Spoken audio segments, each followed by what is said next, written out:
Hello friends, வணக்கம்.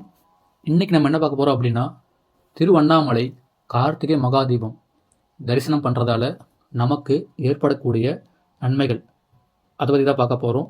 அதை பார்க்கறதுக்கு முன்னாடி நமக்கு இந்த வீடியோவை ஸ்பான்சர் பண்ணுறது பைமோட் இ-ஷாப்பிங் அப்ளிகேஷன். நாம் இந்த பைமோட் இ-ஷாப்பிங் அப்ளிகேஷனில் போனோம் அப்படின்னா நமக்கு தேவையான எல்லா வகையான பொருட்களும் தரமாகவும் லோ ப்ரைஸ்லேயும் கிடைக்கிது. சின்ன குழந்தைங்கள்லேருந்து பெரிய ஆளுங்க வரைக்கும் ரெகுலராக எல்லாருமே யூஸ் பண்ணக்கூடிய எல்லா வகையான நம்ம வீட்டுக்கு தேவையான எல்லா பொருட்களும் இந்த பைமோட் இ-ஷாப்பிங் அப்ளிகேஷனில் அவைலபிள் இருக்குது. ஸோ இந்த ஆப் வந்து ப்ளே ஸ்டோர்லேயும் அவைலபிள் இருக்குது, ஆப் ஸ்டோர்லேயும் அவைலபிள் இருக்குது. அண்ட் நானும் டிஸ்கிரிப்ஷனில் இதுக்கான லிங்கை தரேன். உங்களுக்கு தேவை அப்படின்னா டவுன்லோட் பண்ணி உங்கள் விருப்பத்தின் பேரில் பர்ச்சேஸ் பண்ணி என்ஜாய் பண்ணுங்கள். ஸோ நம்ம வீடியோக்குள்ளே போகலாம். திருவண்ணாமலை பஞ்சபூதங்களில், அதாவது பஞ்சபூத கோயிலில் நெருப்பு ஸ்தலமாக இருக்குது. இங்கே அந்த மலையே, திருவண்ணாமலை மலையே அண்ணாமலையாராக இருக்கார், அது சிவபெருமானாக இருக்கார். அப்படிப்பட்ட அந்த மலையில் ஒவ்வொரு வருஷமும் கார்த்திகை மாதம் மகாதீபம் ஏற்றுவாங்க. அப்படி அந்த மகாதீபம் ஏற்றும் போது நாம் நேரடியாக போய் தரிசனம் பண்ணுறதால நமக்கு எண்ணற்ற பலன்கள் இருக்குங்க. அதை பற்றி தான் பார்க்க போகிறோம் இதில். ஸோ அந்த தீப திருநாள் அன்னைக்கு நாம் கிரிவலம் போகிறோம் வச்சுக்கோங்களேன்.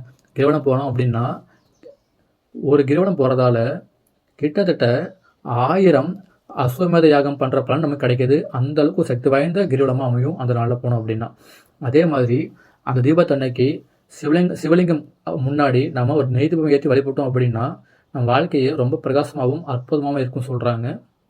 அதே மாதிரி அன்னைக்கு தீபம் ஏற்றும் போது நம்ம நேரடியாக பார்க்குறோம் வச்சுக்கோங்களேன். அப்படி பார்க்கறதால நமக்கு என்ன புண்ணியம் ஏற்படுது அப்படின்னா, வாழ்க்கையில் என்னென்ன தானங்கள் இருக்கோ அத்தனை தானமும் நாம் பண்ண புண்ணியமும் பலன்களும் நமக்கு கிடைக்கும் அந்த ஒரு நாளில் நம்ம அந்த மகாதீபம் பார்க்குறதால. அதே மாதிரி தீபத்தன்னைக்கு நம்ம வந்து அந்த மகாதீபம் ஏற்றுவோம் இல்லையா, நம்ம நேரில் பார்க்குறதால கிட்டத்தட்ட நமக்கு வந்து 21 தலைமுறைக்கும் முக்தி கிடைக்குன்னு சொல்கிறாங்க. அந்த அளவுக்கு சக்தி வாய்ந்த ஒரு தீபம் தான் அந்த மகாதீபம். அதே மாதிரி தீபம் ஏற்றும் போது நம்ம மலையை பார்த்து நம சிவாய அப்படின்னு ஒரு மந்திரம் சொல்லும்போது, அந்த ஒரு மந்திரம் சொல்கிறதால, ஒரு டைம் சொல்கிறதால கிட்டத்தட்ட 3 கோடி டைம் சொன்னால் என்ன புண்ணியம் கிடைக்குமோ, என்ன பலன் கிடைக்குமோ அந்த பலனும் அந்த புண்ணியமும் நமக்கு கிடைக்கும்னு சொல்கிறாங்க.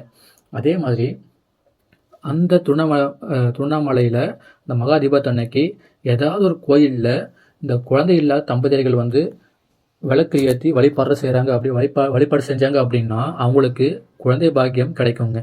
அதே மாதிரி திருவண்ணாமலையில் நம்ம கிரிவலம் போனோம் அப்படின்னா அந்த மகாதீபத்தன்னைக்கு அப்படி போகிறதால அந்த ஜோதி இருக்கு இல்லையா, அந்த மகாதீப ஜோதி இருக்கு இல்லையா, அந்த ஜோதியோட கதிர்கள் நம்ம உடம்புல பட்டு நம்ம ஆன்மாவும் நம்மளுடைய ஆன்ம சக்தியும் அதிகரிக்குங்க. நம்ம உடம்பும் தூய்மை அடையும்.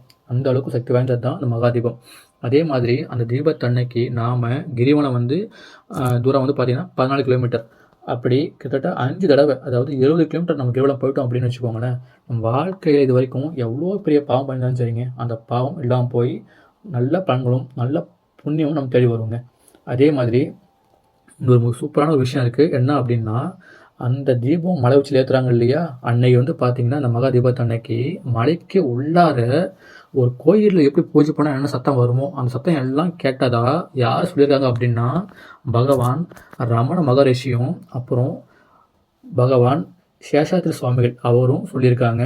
அந்த அளவுக்கு சக்தி வாய்ந்த மலை தான், சக்தி வாய்ந்த நாள் தான் அந்த மகாதீப நாள். ஸோ அந்த மகாதீபத்தன்னைக்கு நாமளும் போய் திருவண்ணாமலை போயிட்டு தீப ஜோதியை தரிசனம் பண்ணி நம்ம வாழ்க்கையில் எல்லா புண்ணியங்களையும் பலன்களையும் பெற்று அந்த அண்ணாமலையார் அருளை பெற்று உண்ணாமலை அருளை பெற்று வாழ்க்கையில் முன்னேறுவன்னு சொல்லி இந்த வீடியோ முடிக்கிறேன். உங்களுக்கு இந்த வீடியோ பிடிச்சிருந்தா ஷேர் பண்ணுங்கள் ஃப்ரெண்ட்ஸ், லைக் பண்ணுங்கள். Okay friends, thank you. ஓம் நம சிவாய.